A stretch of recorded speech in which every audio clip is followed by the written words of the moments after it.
Natalie Holscher benar-benar terkejut mobil mewah itu benar-benar membuatnya bahagia. Saking bahagia, ia langsung menjajal mobil sport tersebut dengan mengajak putranya. Barunya pun sontak mengundang komentar warganet. Sebagian yang bereaksi mempersoalkan keluhan Natalie selama ini, ihwal nafkah yang dianggap kecil dari Sule sebesar 25 juta yang dianggap hanya cukup untuk membeli pakaian putranya.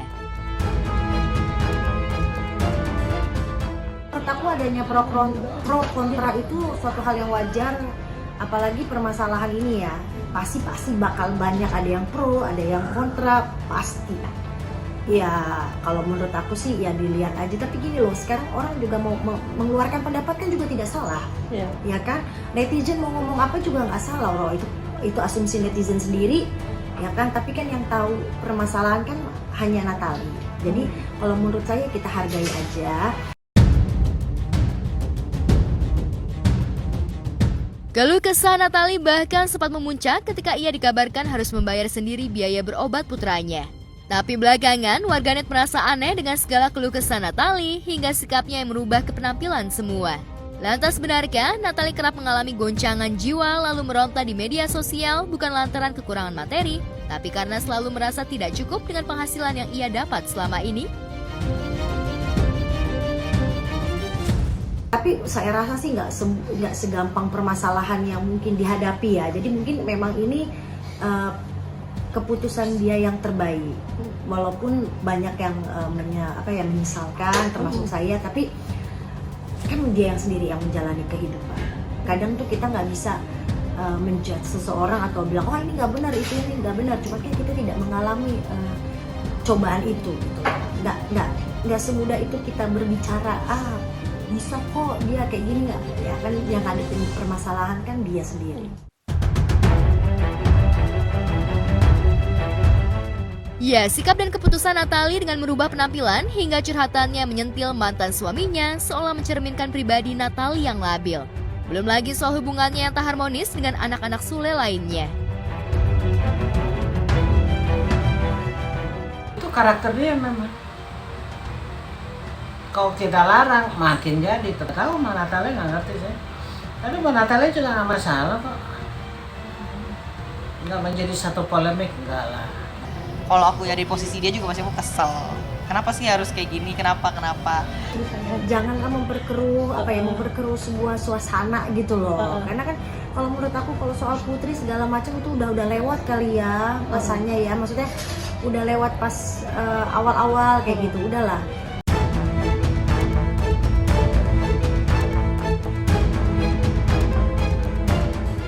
Di tengah kontroversi yang terus mencuat bersamaan dengan pameran mobil mewah yang diunggah Natalie, warganet pun seolah mengaitkan jika Natalie memang sengaja menyalurkan jiwa yang labil setelah kisah baterainya kandas dengan Sule, belum lagi dengan kekasihnya Faris.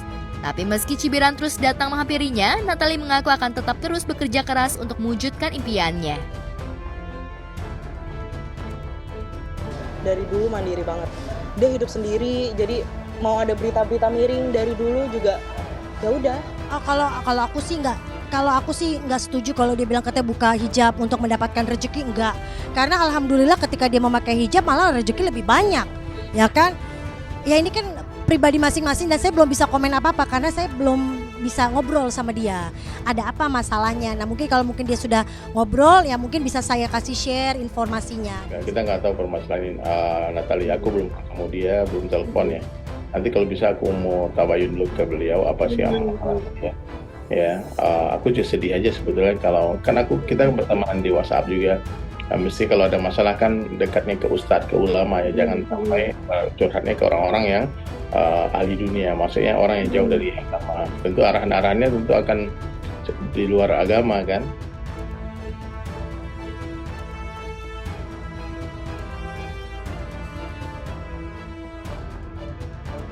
Sementara Natalie berada di antara suasana gulana dan bahagia, kisah bahtera pedangdut Sinta Bahir rupanya selalu berakhir nahas.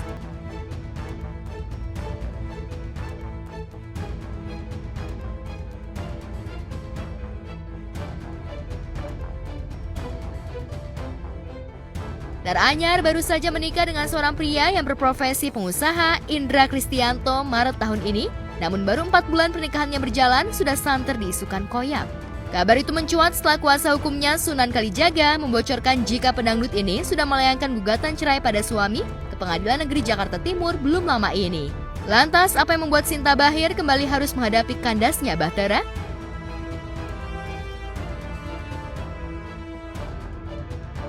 Minggu lalu, Sinta Bachir sudah resmi menunjuk kami sebagai kuasa hukum untuk mengajukan gugatan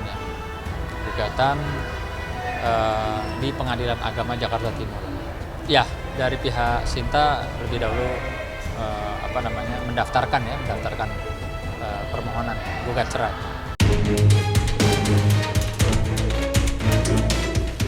Sunan memang belum mau membocorkan apa musabab keretakan Bahtera Sinta dan Indra. Ia hanya menjelaskan jika sidang perdana gugatan cerai akan dijadwalkan pada 18 Juli mendatang. Kalau untuk permasalahannya saat ini kita belum bisa sampaikan kepada teman-teman. Biarkan besok di tanggal 18 Juli hari Selasa itu sidang perdananya, ya nanti kita lihat saja besok seperti apa.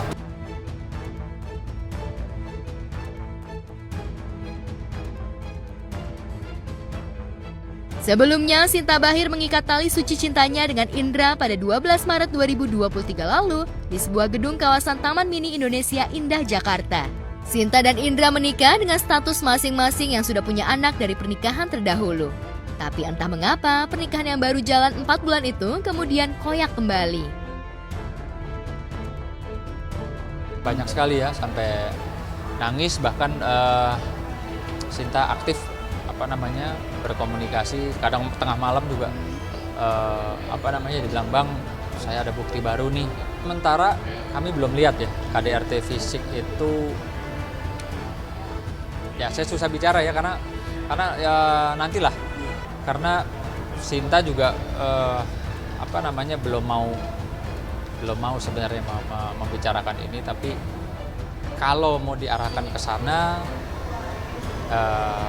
ada trauma berarti, Pak? Iya, ada trauma.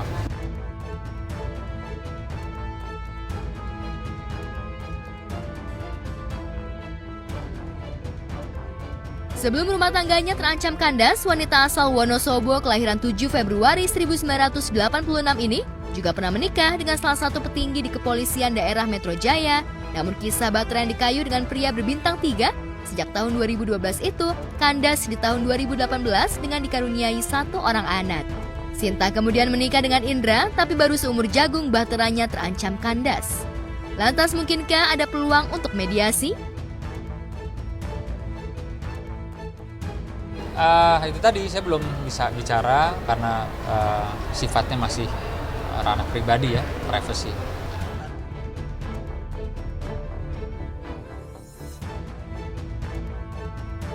Kisah lebih tragis malah dialami aktor senior Ferry Irawan.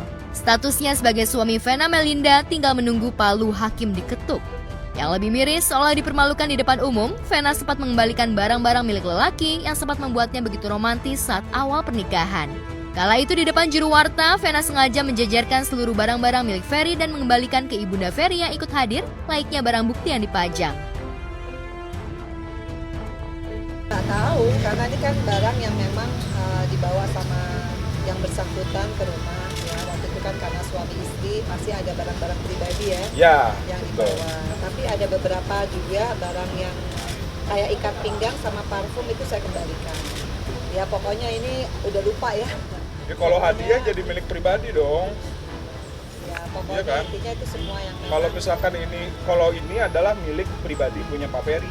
Kalau misalkan pribadi pemberian untuk perempuan ya itu untuk istrinya atau nanti calon mantan istrinya. Saya tidak ingin mengkip cincin ini cincin hadiah dari Ferry Irawan, hadiah ulang tahun saya yang saya bilang memang belum dilunasi. Jadi saya mau mengembalikan saja, mungkin dicatat Mas. Oh gitu, Ya, mau saya dikembalikan Bu? Di depan teman-teman wartawan saya kembalikan semua yang pernah diberikan Ferry kepada saya. Jadi tidak ada lagi hal-hal yang bisa sekiranya ke depannya akan menjadi masalah, karena saya tidak mau lagi ada masalah. Kasus KDRT sudah clear, Ferry Irawan secara sah dan meyakinkan dihukum 1 tahun atas KDRT secara fisik dan psikis. Tinggal cerainya. Gitu. Jadi tinggal cerainya, insya Allah mudah-mudahan akan segera selesai di pengadilan agama. Saya menyerahkan kepada yang menerima. Yang menerima dalam hal ini siapa? Bang Ari. Iya.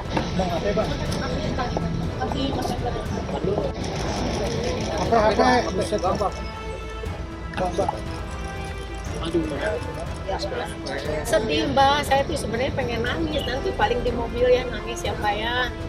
Sedih lah, sedih saya dengan diginiin gitu loh, sampai dibeberin itu. Sebenarnya kalau mau kembaliin aja, terserah ada yang kurang kayak ada yang apa ya, nggak usah dibeber-beberin di umum deh. Lebih baik padahal ya, ini kan masih suami istri, kembaliin, kan tahu rumahnya, tahu rumah saya, kembaliin aja ke rumah. Itu lebih baik, dan saya juga mungkin akan nerima dia dengan baik ya, tidak akan dendam. Dia harus mikir bagaimana kalau anak laki-lakinya digituin seperti anak saya, sakit nggak? Tak terbayangkan bagaimana remuk redamnya perasaan Ibunda Ferry kala itu. Apalagi Ferry yang mendengar dari balik jeruji besi dipermalukan di depan umum oleh wanita yang pernah menemaninya selama kurang dari 1 tahun. Sebagai seorang ibu nih, saya terlalu amat sakit anaknya dijolimin. Aduh, benar-benar ini luar biasa. Tapi mami melihat barang-barang dikembalikan itu buat ini gimana? Ya saya mau ngomong apa ya, dia yang mau kembaliin. Tapi itu yang berhak baju-baju ya itu barang-barang Ferry semua ya. Tapi yang barang-barang sudah dikasihkan ke Pena, kita tidak ada minta. Penanya sendiri yang ngomong, katanya akan dikembalikan yang pemberiannya Ferry. Ya, saya kasih masukan kemarin kepada ibu sama keluarganya Mas Ferry, ya sabar sajalah gitu. Kan Tuhan juga nggak tidur. Fakta persidangan bahwa Pena mengakui dengan sendiri bahwa saya tidak pernah mengadil. Dan itu sebenarnya disaksikan oleh Dirkrim Polda Jatim pada tanggal 24 Februari. Karena pada saat itu saya haruslah mengikuti skenario yang dia janjikan.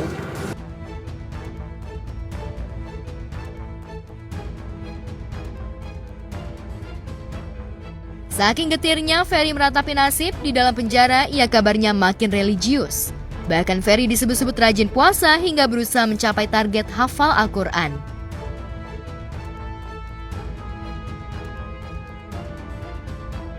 Ya saya rasa semua kita ambil hikmahnya ya.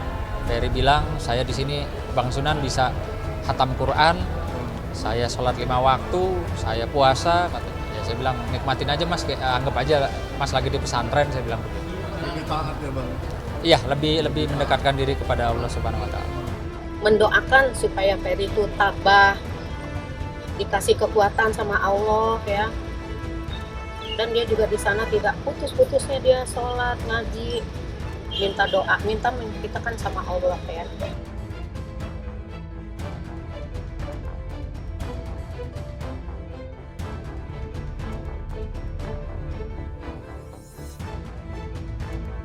Putaran roda nasib memang bisa menimpa siapa saja. Kemarin tertawa bahagia, optimis menyusun rencana, dekap demi dekap romantis layaknya di Mabuk Asmara pernah dipamerkan. Tapi apa daya, kini Ferry tinggal menunggu waktu sisa hukuman dalam penjara. Lantas benarkah gundukan kecewa itu akan Ferry telan dalam getir sambil melupakan semua kenangan bersama Vena?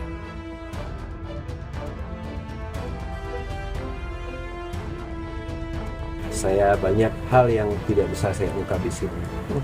Hanya Allah yang Maha tahu. Apa yang saya ucapkan, apa yang Vena ucapkan, bisa saja dia yang benar, bisa saja saya yang benar, bisa saja dia berbohong atau saya berbohong. Mudah-mudahan Allah tidak tidur ya. Siapa yang bersalah nanti juga kelihatan kok.